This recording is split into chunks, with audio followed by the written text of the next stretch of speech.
ஒரு கதையின் மூலமாக தியானத்தை பற்றி நாம் சுலபமாக தெரிந்து கொள்வோம். ஒரு ஊரில் ஒரு சாது இறக்கும் தருவாயில் இருக்கின்றார். அவருடைய சீடர்கள் அனைவரும் அவரை சுற்றி அமர்ந்து கொண்டே இருக்கின்றார்கள். இப்பொழுது அவர் என்ன கடைசியாக வார்த்தை சொல்ல போகின்றார் என்று அவர்கள் அனைவரும் காத்துக் கொண்டு இருக்கின்றார்கள். ஆனால் அந்த சாது ஒன்றும் பேசவில்லை. யாருக்காகவோ அவர் காத்துக்கொண்டு இருக்கின்றார்.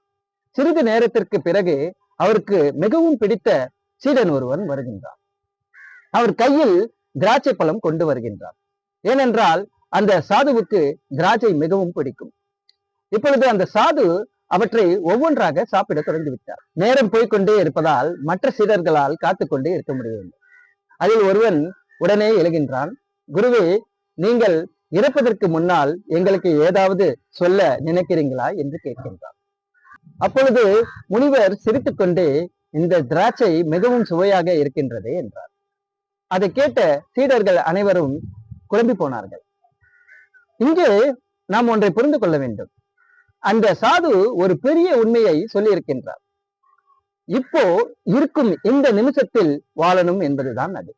நாம் எப்பவும் கடந்த காலத்தையோ அல்லது எதிர்காலத்தையோ நினைத்து கொண்டே இருந்தால் நம்ம வாழ்க்கையை நாம் அனுபவிக்க முடியாது. ஆனா இப்போ இருக்கும் இந்த நிமிடத்தில் வாழ்றது அவ்வளவு சுலபம் இல்லை. நம் மனசு எப்பவும் எங்கும் அங்கும் ஓடிக்கொண்டே இருக்கும். அதனால்தான் இங்கே தியானம் நமக்கு உதவுகின்றது. அஷ்டாங்க யோகத்தில் 8 படிகள் இருக்கின்றது. அதில் முதல் 2 யமம் நியமம். இந்த 2 படிகளும் நமக்கு ஒழுக்கத்தை கற்றுக் கொடுக்கின்றது.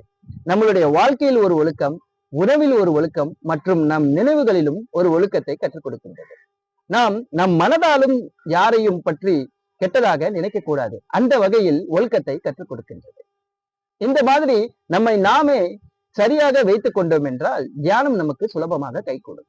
மேலும் தியானம் செய்யும் போது நம் உடம்புக்கும் மனசுக்கும் ஒரு சக்தி பிரபஞ்சத்தில் இருந்து கிடைக்கின்றது. அந்த சக்தியை தாங்கிக் கொள்ள நம் மனமும் உடலும் தயாராக இருக்க வேண்டும். அதற்கு நம்ம மனம் சுத்தமாக இருக்க வேண்டும், உடம்பும் ஒழுக்கமாக வைத்துக் கொள்ள வேண்டும், இதயம் கனிவாக இருக்க வேண்டும்.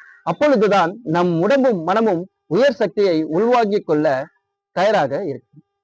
இதுக்கு ஒரு உதாரணம் மகாபாரதத்தில் இருக்கின்றது. மகாபாரதத்தில் அர்ஜுனன் மற்றும் கிருஷ்ணன் இடையிலான உரையாடல் இதையே உணர்த்துகின்றது. குருசேஸ்திர போரில் அர்ஜுனன் குழப்பத்திலும் மன அழுத்தத்திலும் இருந்தான்.